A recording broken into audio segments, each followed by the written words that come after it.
So ಬೇರೆಯವ್ರನ್ನೇ change ಮಾಡಬೇಕು, ನಂದು ಎಷ್ಟು ಇದರಲ್ಲಿ ಸಿಚುವೇಶನ್ ಸಿಕ್ಕಾಕೊಂಡ್ಬಿಟ್ಟಿದ್ದೀನಿ ಅಂದರೆ ಅದು ಸ್ವಲ್ಪ ಸರಿ ಹೋಯಿತು ಅಂತ ಹೇಳಿದ್ರೆ ಎಲ್ಲ ತುಂಬಾ ಚೆನ್ನಾಗಾಗುತ್ತೆ ನನಗೆ ಅಂದ್ಕೊಳ್ಳೋದು. ಸೊ ಹೀಗೆ ಅವ್ರಿಗೆ ಎಲ್ಲನೂ ಬೇರೆಯವ್ರ ಬಗ್ಗೆನೇ ಇದು ಮಾಡೋದು. ಸೊ ಆ ಥರ ಇತ್ತು ಹೇಳಿದ್ರೆ ವಿಕ್ಟಿಮ್ ಝೋನಲ್ಲಿ ಇರ್ತಾರೆ ಅಂತ. ಈಗ ಅದರ ಆಪೋಸಿಟ್ ಅಂತ ಹೇಳಿದ್ರೆ ಎಂಪವರ್ಮೆಂಟ್ ಝೋನ್ನಲ್ಲಿರೋದು ಅಥವಾ ಎಂಪವರ್ಮೆಂಟ್ ಮೈಂಡ್ ಸೆಟ್, ಆ ಥರ ನಾವು ಯೋಚನಾ ಶಕ್ತಿ ಇಟ್ಕೊಂಡಿರೋರು ಹೇಗಿರ್ತಾರೆ, ಅವರು ಎಲ್ಲದಕ್ಕೂ ತಮ್ಮ ಜವಾಬ್ದಾರಿ ಅಂತ ತಗೊಳ್ತಾರೆ. ಎಲ್ಲ ಇದು ಅವರ ಲೈಫ್ಗೆ, ಜೀವನಕ್ಕೆ ರೆಸ್ಪಾನ್ಸಿಬಿಲಿಟಿ ಅವರೇ ಅಂತ ಅನ್ನೋದನ್ನು ಅವರು ತಗೊಂಡಿರ್ತಾರೆ. ಅವರಿಗೆ ಗೊತ್ತು, ಅದನ್ನ ಅಕ್ಸೆಪ್ಟ್ ಮಾಡ್ತಾರೆ. ಆಮೇಲೆ ಏನೇ ಡಿಸಿಷನ್ಸ್ ಇರಲಿ, ಏನೇ ಇರಲಿ, ಎಲ್ಲ ನನ್ನ ಜವಾಬ್ದಾರಿ ಅಂತ ಅನ್ಕೋತಾರೆ. ಅವರಿಗೆ ಮೆಚ್ಯೂರಿಟಿ ಇರುತ್ತೆ. ಅವರು ಪ್ರತಿದಿನ ಇದು ಪ್ರೋಗ್ರೆಸ್ ಮಾಡ್ತಾರೆ. ಅಂದರೆ ಒಂದೇ ಸಲ ಬೆಟ್ಟ ಹತ್ತಬೇಕು ಅಂತ ಯಾರೂ ಹೇಳಲ್ಲ.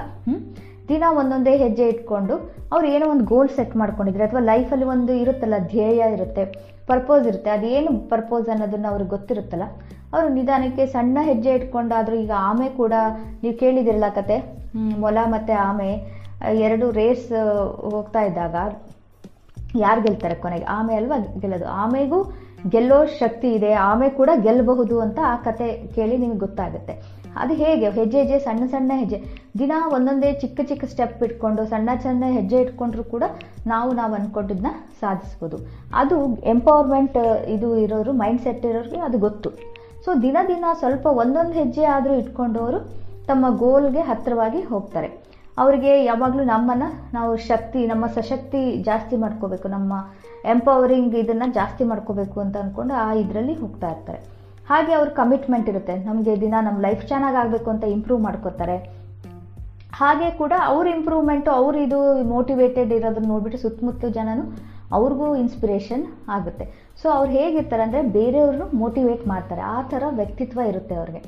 ಆಮೇಲೆ ಅವ್ರಿಗೆ ನಮ್ಮನ್ನು ನಾವು ಚೇಂಜ್ ಮಾಡಿಕೊಂಡು ನಾವು ತುಂಬಾ ಚೆನ್ನಾಗಿ ನಮ್ಮ ಲೈಫ್ ಮಾಡ್ಕೋಬೇಕು ಅನ್ನೋದು ಆ ಆಸೆ ಇರುತ್ತೆ.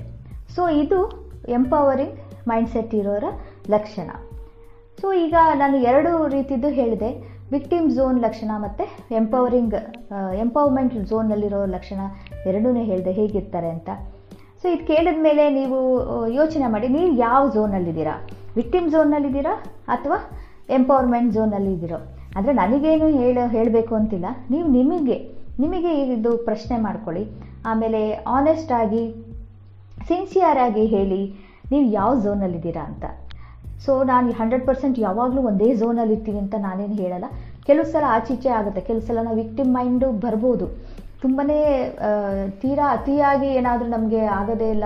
ಕೆಲವು ಸಲ ತುಂಬಾ ಬೇಜಾರಾಗ್ಬೋದು, ತುಂಬ ಡಿಪ್ರೆಸ್ಡ್ ಇದು ಲೋ ಫೀಲ್ ಮಾಡ್ಕೊಂಡಿರ್ತೀವಿ ಅಂತಂದಾಗ ಕೆಲವು ಸಲ ನಮಗೆ ನನಗೆ ಯಾಕೆ ಈ ಥರ ಎಲ್ಲ ಆಗುತ್ತೆ ಅನ್ನೋದು ಭಾವನೆ ಬರೋದು ಸಹಜ. ಹಾಗಂತ ನಾವು ಅದೇ ಇದರಲ್ಲಿ ಜಾಸ್ತಿ ಹೊತ್ತಿರಲ್ಲ, ಜಾಸ್ತಿ ಹೊತ್ತು ಇರಬಾರ್ದು. ಹಾಗೆ ಅದರಿಂದ ಹೊರಗೆ ಬರಬೇಕು. ಅದೇ ಎಂಪವರ್ಮೆಂಟ್ ಇದು ಇರೋದು ನಮ್ಮಲ್ಲಿ. ನಾವು ಆ ಆ್ಯಟಿಟ್ಯೂಡು ಮೈಂಡ್ಸೆಟ್ ಇಟ್ಕೊಂಡ್ರೆ ನಾವು ಜಾಸ್ತಿ ಹೊತ್ತು ಆ ಥರ ಬ್ಲೇಮಿಂಗ್ ಮೋಡಲ್ಲಿ ಇರಲ್ಲ. ಬೇರೆಯವ್ರಿಂದ ಆಯಿತು ಅದು ಅಂದ್ಕೊಂಡು ಅದೇ ಥರ ಮಾಡೋದಕ್ಕೆ ಆ ಮೋಡಲ್ಲಿ ಇರಲ್ಲ. ಆದಷ್ಟು ನಾವು ಹೊರಗಡೆ ಬರ್ತೀವಿ. ಸೊ ಹೀಗೆ ಆದಷ್ಟು ನಾವು ಎಂಪವರ್ಮೆಂಟ್ ಝೋನಲ್ಲಿ ಇರೋದಕ್ಕೆ ಟ್ರೈ ಮಾಡಬೇಕು. ಸೊ ನಿಮ್ಮಲ್ಲಿ ಇವತ್ತಿನ ನಾನು ಪ್ರಶ್ನೆ ಏನು ಕೇಳೋದು ಅಂತ ಹೇಳಿದ್ರೆ, ನೀವು ಯಾವ ಝೋನಲ್ಲಿದ್ದೀರಾ? ಸೊ ನೀವು ಇದು ಮಾಡ್ಕೊಳ್ಳಿ, ಪರಾಮರ್ಶೆ ಮಾಡ್ಕೊಳ್ಳಿ, ಅನಲೈಸ್ ಮಾಡಿ ಕೂತ್ಕೊಂಡು. ರಾತ್ರಿ ಮಲಗೋಕೆ ಮುಂಚೆ ಇಲ್ಲ, ಯಾವಾಗಲೂ ಟೈಮ್ ಇದ್ರೆ ಒಂದು 5 ನಿಮಿಷ, ಬೆಳಗಿಂದ ಸಂಜೆ ತನಕದ್ದು ಏನೇನು ಆಯಿತು ಸಿಚುವೇಶನ್ಸ್, ಅದನ್ನು ಮತ್ತೊಂದು ಸಲ ಯೋಚನೆ ಮಾಡಿ ನೋಡಿ, ನೀವು ಯಾವ ಝೋನಲ್ಲಿರ್ತೀರಿ. ಇಲ್ಲ ಇತ್ತೀಚೆಗೆ ಕೆಲವೊಂದು ನಡೆದಿರುತ್ತಲ್ಲ, ಇಂಪಾರ್ಟೆಂಟ್ ಘಟನೆಗಳು ಏನೋ ನಡೀತದೆ, ನಿಮಗೆ ಆ ಘಟನೆಗಳು ನಡೆದಾಗ ನೀವು ಯಾವ ಥರ ಬಿಹೇವ್ ಮಾಡಿದ್ರಿ, ಅದರಿಂದ ನೀವು ಎಲ್ಲ ರೆಸ್ಪಾನ್ಸಿಬಿಲಿಟಿ ಏನೇ ಆದರೂ ನಿಮ್ಮ ಜೀವನದ ರೆಸ್ಪಾನ್ಸಿಬಿಲಿಟಿ ನೀವು ತೊಗೊಂಡಿದ್ದೀರಾ, ಅಥವಾ ಬೇರೆಯವ್ರ ಕೈಯಲ್ಲಿ ಕೊಟ್ಬಿಟ್ಟು ಬೇರೆಯವರಿಂದ ಹಿಂಗೆ ಆಗ್ತಿದೆ ಅನ್ನೋ ಥರ ಹಾಗೆ ಅಂದ್ಕೊಂಡು ಕೂತಿದ್ದೀರಾ? ಅದೆಲ್ಲ ಯೋಚನೆ ಮಾಡಿದ್ರೆ ನಿಮಗೆ ಖಂಡಿತ ಗೊತ್ತಾಗುತ್ತೆ ನೀವು ಯಾವ ಝೋನಲ್ಲಿದ್ದೀರಾ ಅಂತ. ಸೊ ಆದಷ್ಟು ನಾವು ಎಂಪವರ್ಮೆಂಟ್ ಝೋನಲ್ಲಿದ್ದರೆ ನಮಗೆ ತುಂಬಾ ಪ್ರೋಗ್ರೆಸ್ ಆಗುತ್ತೆ. ನಮ್ಮ ಗೋಲ್ ಯಾವಾಗಲೂ ಏನಂತೇಳಿದ್ರೆ ಅವೇರ್ನೆಸ್ ಕ್ರಿಯೇಟ್ ಮಾಡ್ಕೊಳ್ಳೋದು, ನಾವು ಯಾವ ಝೋನಲ್ಲಿದ್ದೀನಿ ಅಂತ ಹೇಳಿಬಿಟ್ಟು ಇದು ಮಾಡಿಕೊಂಡು ಆದಷ್ಟು ಎಂಪವರ್ಮೆಂಟ್ ಝೋನಲ್ಲಿ ಇರೋದಕ್ಕೆ ನಾವು ಕರೆಕ್ಟಾಗಿ ನಮ್ಮ ರೈಟ್ ಆ್ಯಕ್ಷನ್ಸ್ ತೊಗೊಂಡು ಅದಿದ್ದರೆ ನಾವು ಚೇಂಜ್ ಆಗ್ಬೋದು. ನಾವು ಚೇಂಜ್ ಆದರೆ ನಮ್ಮಲ್ಲಿ ಆ್ಯಟಿಟ್ಯೂಡು, ಬಿಹೇವಿಯರು ಎಲ್ಲನೂ ಚೇಂಜ್ ಆಗುತ್ತೆ.